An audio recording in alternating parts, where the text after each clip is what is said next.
Hola, muy buenas. Estamos aquí en un nuevo capítulo de Perspectiva Austral. Andrés Barrientos por acá, quien les habla. Y hoy tenemos a un nuevo invitado muy especial, un gran amigo, Henry Boyce Loeb. Está bien dicho, ¿no? Sí, está bien. Ya. Quien es abogado y magíster en Derecho Constitucional de la Pontificia Universidad Católica de Chile. Fue ex candidato de la Convención Constitucional de, podríamos decir, el segundo proceso, y la Cámara de Diputados también fue candidato a diputado. Autor de los libros Pequeño Manual Constitucional, Líderes Morales, y también uno que tengo acá que se llama Lo Vimos Venir, que escribimos en coautoría con Henry, y hoy estamos para hablar del Pequeño Manual Constitucional. Muy bienvenido, Henry.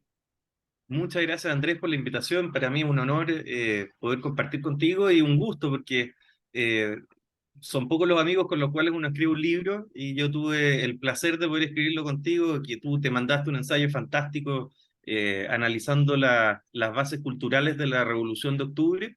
Así que nada, más que agradecido que me hayas invitado y feliz de que podamos conversar. Gracias, Henry. Oye, y gracias a ti por aceptar la invitación a conversar sobre esta temática que sigue presente. Estamos hoy inmersos Aprovechemos, en el aprovechemos de tercer. hacer ¿Ah? No, el tercer aprovechemos de hacer la tanda de comerciales y de agradecimientos, ¿no es cierto? Y agradecerle a nuestros queridos políticos de Chile Vamos, de la derecha de siempre, que nos regalaron otro proceso tan apasionante, ¿no es cierto? Donde todo puede pasar, donde el país se puede ir a la vez, ¿no? Y bueno, nosotros tenemos la fortuna de poder vivir este momento de inestabilidad económica, de crisis social, y todo gracias a ellos, así que cómo no claro, agradecer. un regalo de Navidad fue este tercer proceso constitucional, porque si vamos a todos los procesos post la reforma de Ricardo Lagos y la nueva constitución presentada, tenemos el proceso iniciado con Michelle Bachelet. Tendríamos Ujú. este segundo proceso que fue un desastre y que lo vimos venir. Y ahora este nuevo proceso que nos vienen y nos regalan. ¿Qué opinión te merece esto, Henry? También enfocado obviamente en el origen del pequeño manual constitucional, que aún está vigente. Bueno, lo primero es que este segundo proceso constituyente, o tercero, como tú muy bien señalas, proceso constituyente que nos regalaron nuestros amigables políticos de Chile Vamos, siempre tan preocupados por darle entretención a la gente, eh, no lo vimos venir. Yo al menos no anticipé que iban a hacer digamos, iban a meter la pata de nuevo con este nivel de envergadura, porque a ver, ya fue una sorpresa y fue la motivación de escribir el pequeño manual constitucional el que Sebastián Piñera haya entregado la constitución vigente. Eso ya para mí fue una sorpresa. Y fruto de esa sorpresa es que sí, como te consta a ti, ¿no es cierto?, en nuestras múltiples conversaciones, sí vimos venir lo que iba a pasar, digamos, pero digamos que el inicio del segundo proceso constituyente con Piñera nadie lo vio venir. Y eso es uno de los temas que comento brevemente en el ensayo que yo escribí en el libro del cual somos coautores, porque los que votaron por Sebastián Piñera precisamente votaron en oposición al proyecto refundacional, digamos, de Alejandro Guillé. Entonces, ciertamente que nadie vio venir ese segundo proceso. Sí, Pero bueno, de una vez hecho, que... disculpa Sí, sí, interrumpirte ahí. De hecho, el programa de gobierno del segundo gobierno de Sebastián Piñera señalaba reformas constitucionales y eran bien puntuales. claro. Claro, pero el tema es que cuando ya estaba entre la espada y la pared, y esto yo lo sé de fuentes inmediatas, digamos, tenía dos opciones, una de las cuales no escuchaba, o digamos, ni siquiera se podía mencionar en su presencia, que era la de dimitir. La opción de dimitir estuvo sobre la mesa, los asesores la conocían para, digamos, apaciguar la crisis política, pero ni siquiera Sebastián Piñera quería que se la mencionara.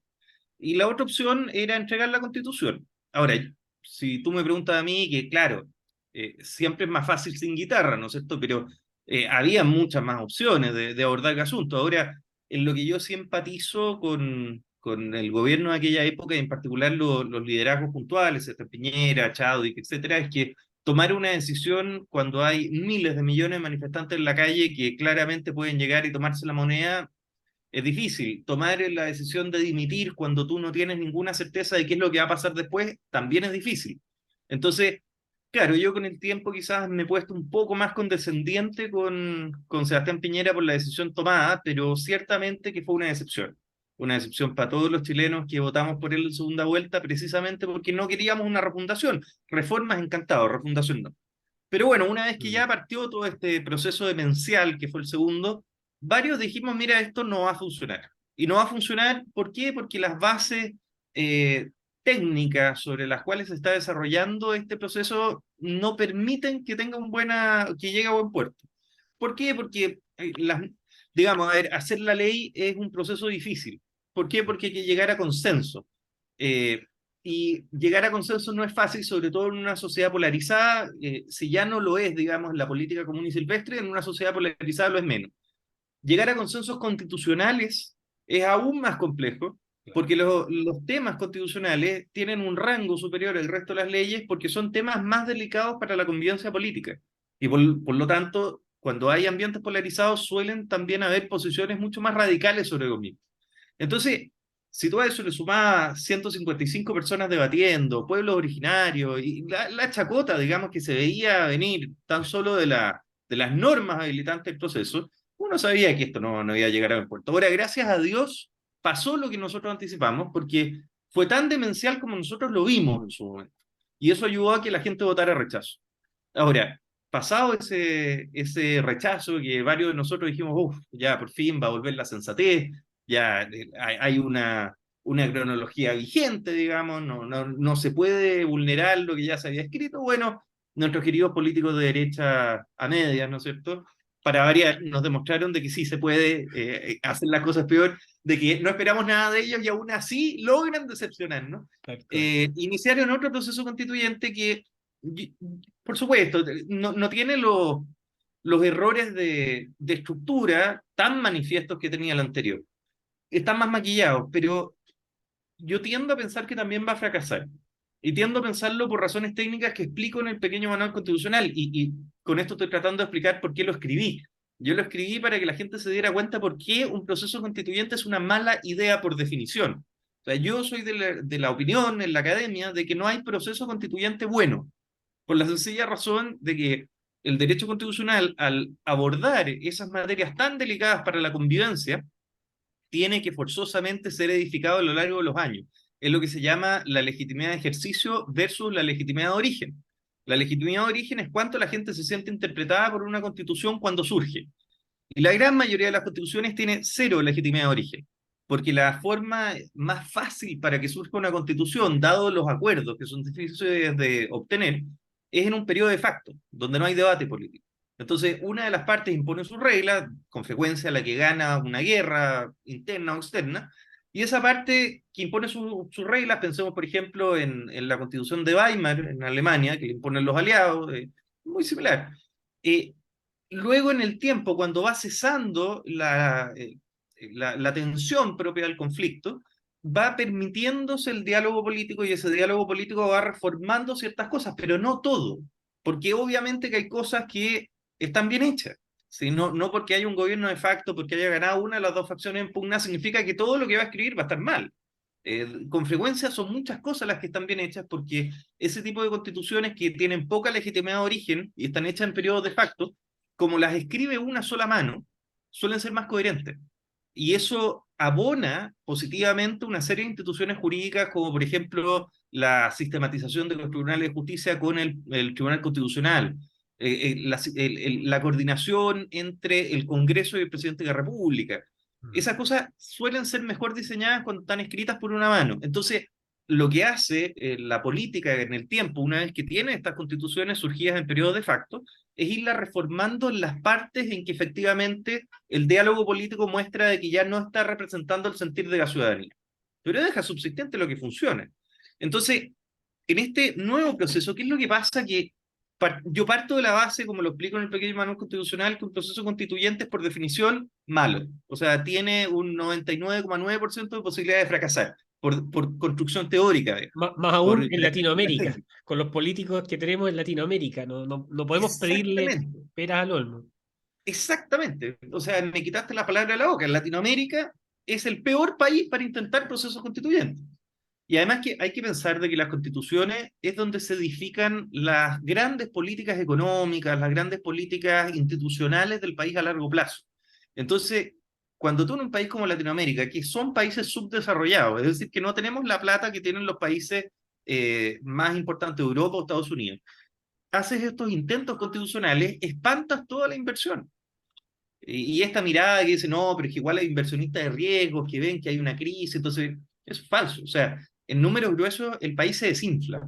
Y cuando se desinfla, todo el dinero que se usaba para financiar programas sociales, y que en el fondo tenía a la gente tan contenta que pensaban en prioridades como cambiar la constitución. La gente en general, cuando tiene otros problemas como la delincuencia, que están matando carabineros, que se está quedando sin pega, que las empresas están quebrando, el último tema del cual se preocupa son los asuntos constitucionales, porque la constitución está lejos del ciudadano, de la vida común, en la gran mayoría de su disposición.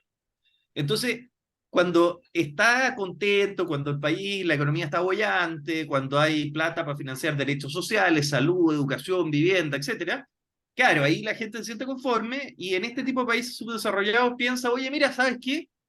Podríamos cambiar la constitución, como pensando voy a obtener algo más. Pero en efecto es todo lo contrario, porque todas las reglas que ayudaron a que hubiera dinero para poder financiar esos derechos sociales se van a las pailas y al irse a las pailas de esas reglas, se van los inversionistas y se va la plata. Y empezamos a vivir lo que estamos viendo ahora. Entonces, no es de extrañar que hoy día, pese, y esto a mí me parece sencillamente sorprendente, pese a que en todas las encuestas el tema constitucional ocupa en el mejor de los casos un 5 o 6% de las preferencias de hoy, sí, mira, una preocupación relevante del país, Volvimos a aún así antes, queremos cambiarla. de hecho, volvimos a las prioridades de la Constitución como antes de la insurrección. Muy interesante el fenómeno en la encuesta. Exactamente. Porque ahí lo que te muestra es que los números en ese sentido no mienten. Ahí lo que hay es la preocupación normal o habitual del ciudadano promedio por los temas constitucionales. El ciudadano promedio tiene un 3% de preocupación por los temas constitucionales. Todo lo demás son otras preocupaciones más relevantes: seguridad, empleo, estabilidad económica, estado de la educación, etcétera. Entonces, a mí, sinceramente, por eso yo no lo vi venir en ningún caso como los políticos de la centro-derecha, que fueron los que habilitaron el proceso constituyente 2.0, estuvieron de acuerdo en algo así, por Mm. segunda vez. Y claro, que argumento alguno era que no, que había ganado el rechazo porque se habían abierto a cambiar sí o sí la constitución. Difiero de esa tesis, creo que no es correcta. Creo que mucha gente, la gran mayoría votó rechazo porque el texto era malo. Quizás con un texto más moderado hubiera ganado la prueba.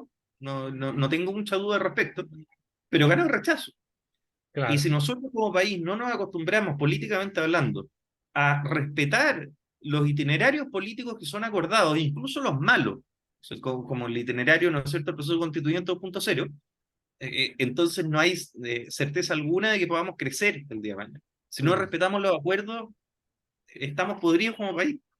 Claro, bueno, yo quiero valorar igual que hayas escrito este texto del pequeño manual constitucional, porque uno al revisarlo y al leerlo, uno puede decir y recomendarlo a cualquier persona de cualquier edad, sobre 15 años, ya tener las primeras nociones cuando estás en enseñanza media, explicación sobre teoría constitucional, la realidad constitucional chilena, la función constituyente que hablaba recientemente y también algún glosario de términos que son esenciales para entender el porqué de una constitución, para qué una constitución y dado el fenómeno histórico que hemos tenido, lo sensible que es un tema constitucional y partir de estas, entre comillas, hojas en blanco o como es hoy, con un punteo de distintos temas macro, pero que al fin y al cabo, dado que la prioridad también de los chilenos no es tan alta, también supone un riesgo de que probablemente los mismos chilenos no conocemos bien nuestra constitución, que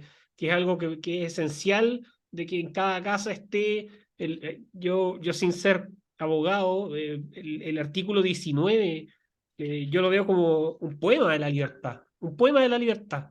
Y, y al fin y al cabo, incluso con esta constitución, podemos, para las personas que son más pro Estado, eh, se pueden hacer reformas para ir en esa vía, aunque uno considere que es incorrecta. Entonces, ese mito que han creado, ¿cómo tú lo distingues, Henry, de una mezcla entre desconocimiento, el mito de que la Constitución es mala, de que ha sido gestada de un proceso autoritario, etcétera. Bueno, son varios temas. A ver, lo primero sobre el pequeño manual, me encantó una persona que me escribió al correo. Yo pongo el correo en el manual porque, igual que una clase, el manual surgió de charlas, conferencias de 2 horas más o menos que yo daba, de haber dado cerca de 1000 charlas antes de la prueba de rechazo original, del plebiscito de entrada del segundo proceso constituyente que partió Piñera. Entonces, como decía una de las personas que me escribió al correo después, es democratizar, por así decir, el conocimiento, acercar el derecho constitucional al ciudadano común. Y yo traté de generar un equilibrio en ese texto bien difícil de lograr, que era un equilibrio entre la pulcritud técnica, o sea, de no simplificar excesivamente las cosas al punto que ya no se entendiera lo que uno está describiendo, o quedara del todo desnaturalizado, y al mismo tiempo explicarlo en palabras simples. Entonces yo acudí a muchas metáforas, muchas analogías, por ejemplo, de la Constitución con una familia, porque las similitudes entre el derecho constitucional y la dinámica propia de una familia son muchísimas.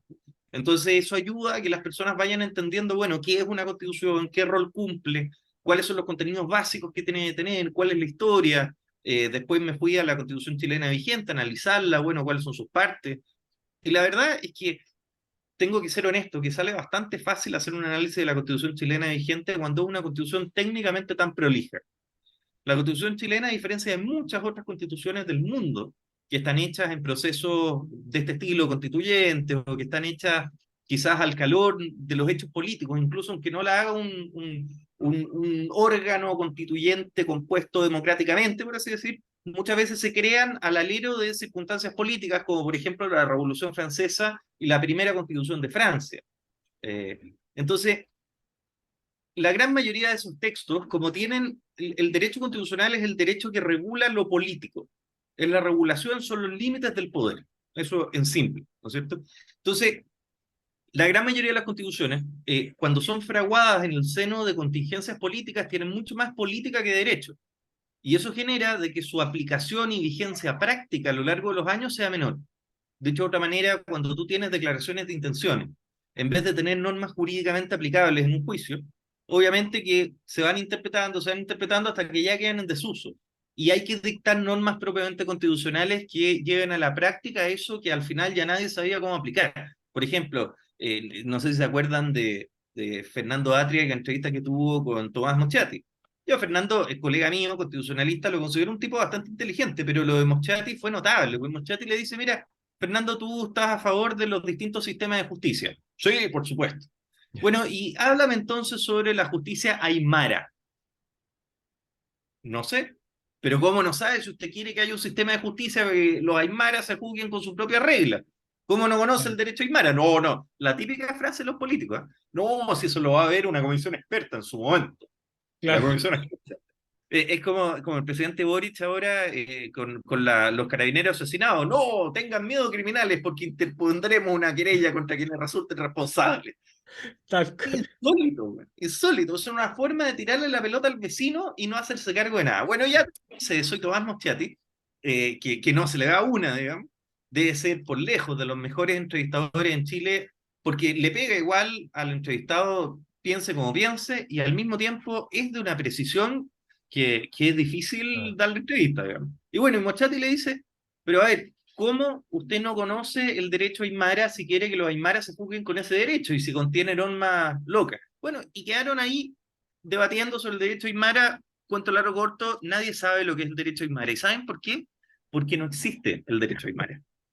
Los aymaras no tienen derecho, porque el derecho es propio de civilizaciones desarrolladas, porque contiene abstracciones, contiene conceptos que son fruto de mezclar dos nociones concretas para generar una tercera. Por ejemplo, el movimiento de las hojas al viento.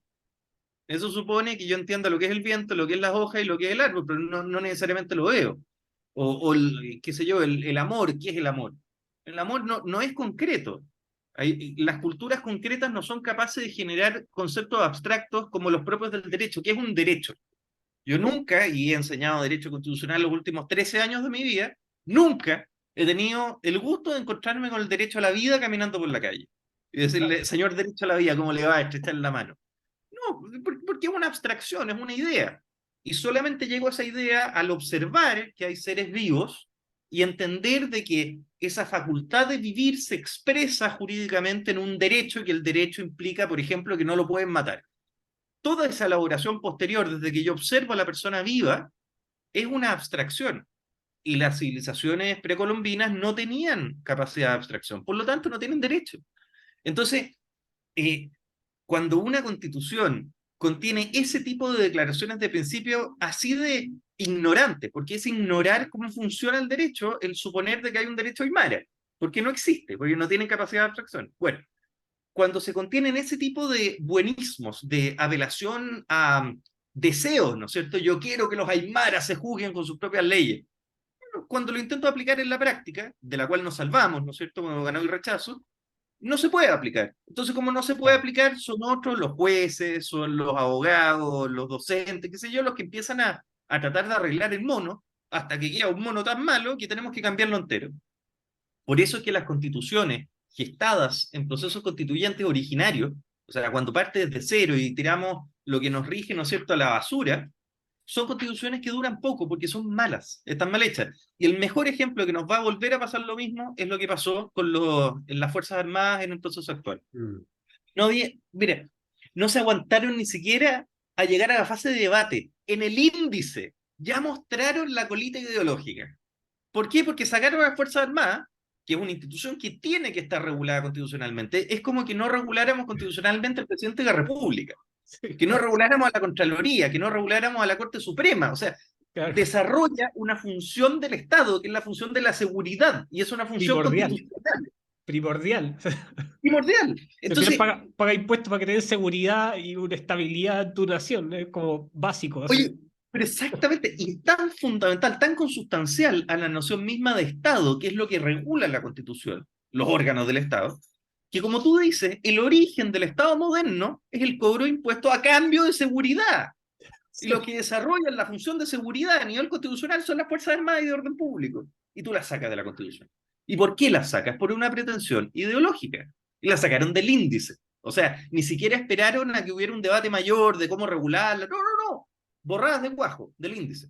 Entonces, si son capaces de hacer eso con el índice, imagínense lo que viene con el contenido. Yo ya me quiero ver los debates, por ejemplo, en torno a los derechos reproductivos, sexual y reproductivos, los debates en torno al derecho a la educación, los debates en torno al derecho a la salud. Yo nunca he podido entender, querido Andrés, cómo es que hay una pretensión o una ignorancia supina de ciertos políticos de que en un proceso, aunque sea desarrollado por personas técnicamente más capacitadas que los anteriores, van a lograr acuerdos que son acuerdos sustantivos sobre materias de posición personal en la sociedad entre 14 personas que no hemos logrado en 14, 20 años. Mm. ¿Cómo los vamos a lograr ahora en 2, 3 meses? Porque, nuevamente, si por ejemplo, voy a hacer una analogía muy útil a nivel constitucional, construir una casa. Si yo quiero construir una casa completa, lo primero que tengo que tener es acuerdo con el arquitecto de cuál va a ser el plano. Porque si el arquitecto me quiere hacer una casa sin ventana y yo quería ventana, no me va a gustar lo que construya. Y la voy a rechazar cuando salga. Bueno, ¿qué es lo que pasa? Que no estamos de acuerdo en temas sustantivos como la salud, las pensiones, la educación, el derecho a la vida, la familia como fundamento de la sociedad, la composición de la familia, un montón de desacuerdos sociales que se vienen arrastrando por lo menos hace 20 años. Y por alguna misteriosa y diría hasta mística razón, porque el creer en algo así solamente es comparable al creer en la hada de los dientes, digamos, o el ratón Pérez. Por una sensación hasta mística, algunos políticos creen que 14 expertos en 3, 4 meses van a ser capaces de resolver todos los desacuerdos sociales y plasmarlo en una constitución que nos representa a todos juntos. A mí me parece sencillamente desfachatado, carente de toda razonabilidad. Y lo mismo se dice después de los constituyentes que, de nuevo, van a estar hiperpolarizados, ¿no es cierto? Cada uno va a querer meter su detalle en la constitución. Y vamos a llegar a un texto que no va a tener coherencia interna y que además va a ser muy radical en muchas posturas. Entonces, yo creo que, vuelvo, ¿no es cierto?, a la definición que di al principio. Un proceso constituyente es por definición malo, técnicamente hablando, originario, un proceso constituyente originario. La forma derivada de cambio constitucional, que deriva su forma de cambio de la constitución vigente, que se conoce como reformas a la constitución, pero tiene límites. Entonces, al tener límites y tú no cambias todo, es más fácil. Nuevamente, volviendo a la analogía de la casa, si tú tienes una gotera, no echas al suelo la casa, tapas Mm, la gotera, cambias el techo en el peor de los casos. Bueno, lo mismo es a nivel constitucional. Yo mm, dejo lo que funciona y cambio lo que no. Y la razón de eso es muy sencilla, es porque la constitución contiene los límites al poder. Entonces, cuando yo hago procesos constituyentes originarios, como este que estamos viendo ahora por tercera vez, el problema es que junto con las cosas que no me gustan de la Constitución, por ejemplo, derecho a la vida en el caso de los abortistas, yo voto también a la basura, desactivo los límites al poder que se encuentran vigentes. Mejor ejemplo, dentro de los límites de este nuevo proceso constituyente estaba que no se podía dejar fuera de los famosos, que eran los bordes, entre comillas, de la nueva constitución, no se podía dejar fuera a las Fuerzas Armadas. No pasó ni un mes y las dejaron fuera. claro, Entonces, es que alguien me diga que el proceso constituyente tiene límites y que va a lograr unir a la nación, son puras mentiras. Y a mí lo que me claro. escandaliza es que haya personas que las difundan con conocimiento de causa. Políticos ignorantes vamos a tener siempre. Y lamentablemente hoy Mm. día en nuestros políticos actuales abunda esa ignorancia. Y como yo les digo, creo que es casi una creencia de carácter onírico, místico, el sostener de que un par de personas en menos de un año van a poder hacer una constitución majestuosa que nos cambie la vida y que solucione todos los desacuerdos sociales de Chile en los últimos 30. Claro, Pero cuando ya hay personas que tienen estudios, que tienen formación y derechamente mienten, a mí me parece sinceramente escandaloso. Y esa fue una de las motivaciones, yo les diría, las más importantes para escribir el libro. Que todas las personas pudieran leer lo que es realmente un proceso constitucional y lo que es el derecho constitucional y pudieran discernir si lo que el político que tenían al frente le decían era verdadero o era falso. La gran mayoría de las veces es falso. claro. Es muy interesante eso porque además tú te das cuenta la liviandad con que toman el tema constitucional, que es la casa. Y ese sentido, en un periodo tan breve, redactar una constitución, discutir una constitución, cuando ya el legislador tiene facultades para poder corregir, mejorar, presentar argumentos, discutir, se ven prácticamente siempre. Eh, y O sea, claro, yo me sí, pregunto entonces, ¿para qué le pagamos a los diputados y los senadores? O sea, es como en una empresa. Yo, mira, una de las cosas que en lo personal, y lo hemos conversado un par de veces nosotros, se los comparto, ¿no es cierto?, a tu audiencia. Una de las cosas que a mí en lo personal siempre me llama la atención es cómo en la política no se usan criterios de empresa. ¿Por qué la política está a salvo, ¿no es cierto?, por ejemplo, de optimizar costos, si nosotros pagamos esos costos? ¿Por qué la política está a salvo de tener personas competentes para desempeñar los cargos, si nosotros le pagamos esos cargos y cumplen funciones relevantes para la vida en común? No es baladí tener un buen subsecretario de salud o un malo. No es mm, baladí tener un ministro de Obras Públicas que es operador político a tener uno que es un ingeniero con estudio en el tema. Entonces, una de las cosas que a mí me llama poderosamente la atención es la duplicidad de funciones. ¿Cómo exacto. es que se acepta socialmente que los políticos aprueben tener más cargos políticos para hacer exactamente lo mismo que deberían haber hecho hace muchos años? Los desacuerdos sociales es porque los políticos que nosotros hemos tenido no se han puesto de acuerdo, porque ellos son nuestros representantes en teoría, ¿no es cierto? Claro. Entonces, ¿cómo es que nosotros les permitimos hacer un proceso constituyente en donde van a contratar a cerca de 1.000, 2.000 personas adicionales, todos amigotes, ¿no es cierto? Mm, Tanto en cargos técnicos como no técnicos, todo pituto y amigote. Algunos tienen, por supuesto, más competencia, otros no. Entonces, ¿cómo nosotros como ciudadanos permitimos que además de pagarle a los diputados, a los senadores, al Poder Ejecutivo, a toda la administración que está hiper abultada, o sea, hay ministerios que no tienen ningún sentido, hay cargos dentro de los ministerios, de la subsecretaría del aparato estatal que deberían haberse eliminado hace años, porque no hacen nada, gente que mm. calienta la taza de café todos los días. Y además de eso, o sea, como si fuera poco el gasto público y como si nos sobrara la plata, así como para decir, bueno, pero ¿qué inventamos? ¿A quién le pagamos la vida? Digo, uy, no, pero hagamos un proceso constituyente, qué entretenido, mira, vamos a solucionar todo, vamos a tener más cargos, vamos a poder darle más pega a nuestros operadores. Mira qué buena decisión.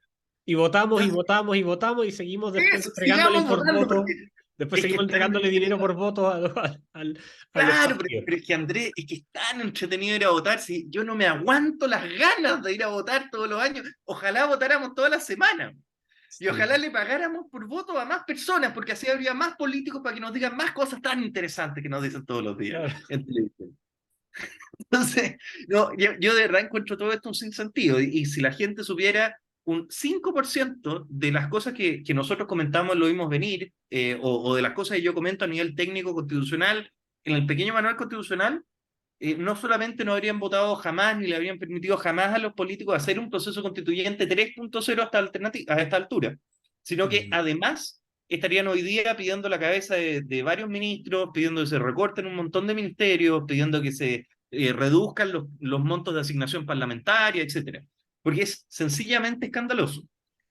Mire, yo conozco un caso eh, en el Senado de una persona que es jefe de gabinete de un senador, actualmente en ejercicio, que no tiene, creo que tiene cuarto medio, si es que, y gana más de 4 millones de pesos. Tranquilo, Yo personalmente se lo representé al senador en cuestión y no hizo nada, sigue ahí trabajando.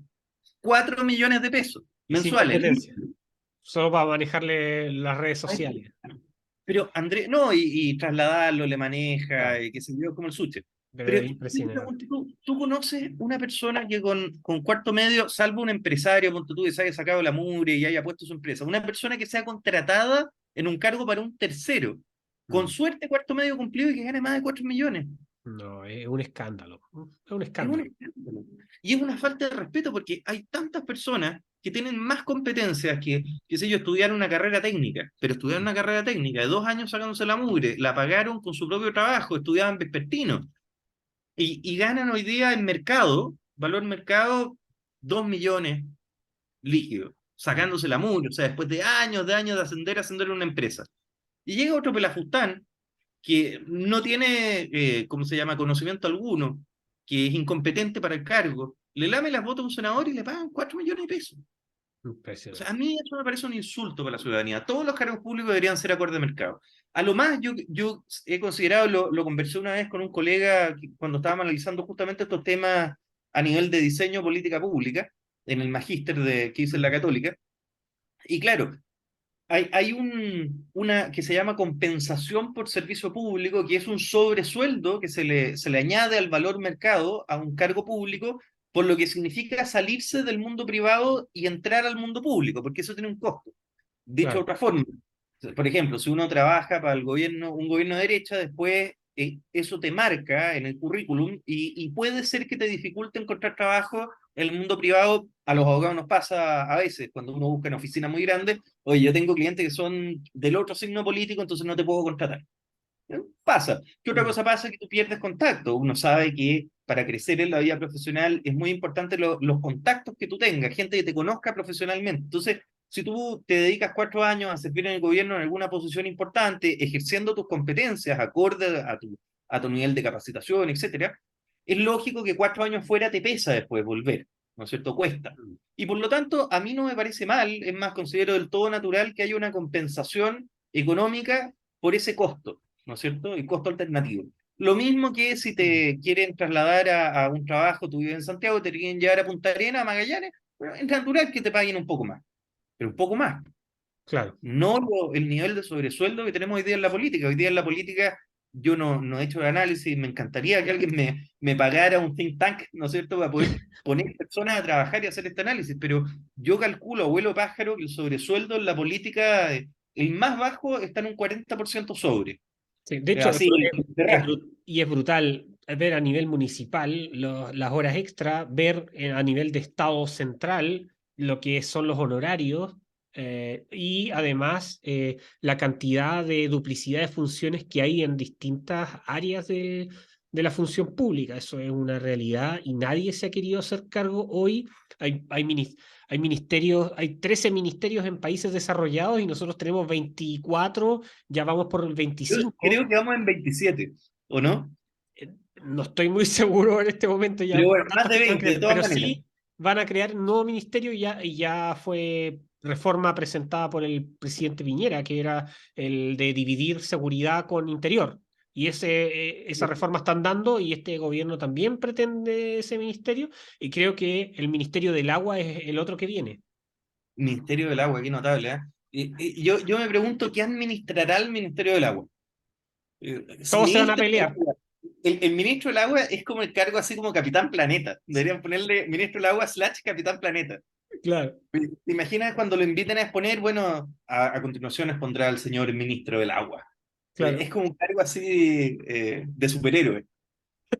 Claro, porque hay funciones del agua en obras públicas, hay funciones del agua en medio ambiente, de todo. Al final, lo que quieren hacer, nuevo ministerio. Todas las soluciones en Chile se abren con nuevos cargos políticos, nuevos ministerios. Eso es otro flagelo que tenemos hoy y esperemos que al menos nuestra nueva generación, en algún momento que entremos o entren a posiciones importantes de toma de decisiones, logren persuadir y logremos persuadir efectivamente a que realmente hay que hacer una racionalización profunda, una motosierra, como dice Milei, al Estado, porque eso va en beneficio de la gente, va en Sí. beneficio de las personas. Ahora, yo tengo una convicción, que esa reforma profunda con motosierra no va a venir nunca de los partidos políticos, de ningún partido, incluso de los que se ha conformado, ni siquiera con los nuevos partidos de la gente, republicanos.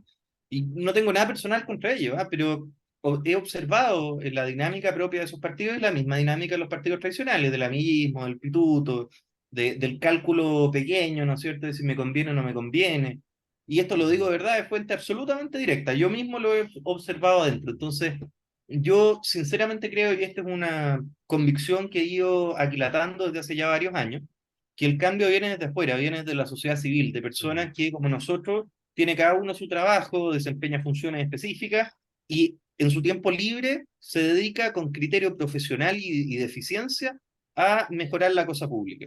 Mm. Ese ha sido mi pequeño apostolado tanto con jóvenes como con empresarios. Yo al empresario le digo, mire, no financie más política, porque la política formal está horrible. O sea, usted lo que tiene que Mm. hacer es juntarse con otros empresarios e influir desde la mirada técnica en los asuntos Claro, públicos, porque ahí lo van a mejorar. así Eh, es. y a los jóvenes lo que yo les digo es, mira, no te metas a la juventud de los partidos. La peor decisión de un joven hoy día es meterse en una juventud de partidos, porque todas las juventudes de partidos corrompen. Le enseñan al joven que tiene que lamerle las botas al que tiene un poquito más arriba para ascender y no ascender en razón de sus propios méritos. Y de eso no se salva ni una sola juventud de partidos. Así Entonces, es. la pega la tenemos nosotros desde fuera de la sociedad civil. Henry, estamos cerrando los últimos 20 segundos. Muchas gracias por la invitación aceptada y también dónde encontramos tu pequeño manual constitucional. Los voy a comprar en www.editorialconservadora.cl. Muchas gracias, Andrés. Ya pues, nos vemos, Henry, que estés muy bien y siga en Igual. perspectiva austral. Chao, chao. Eso. Chao.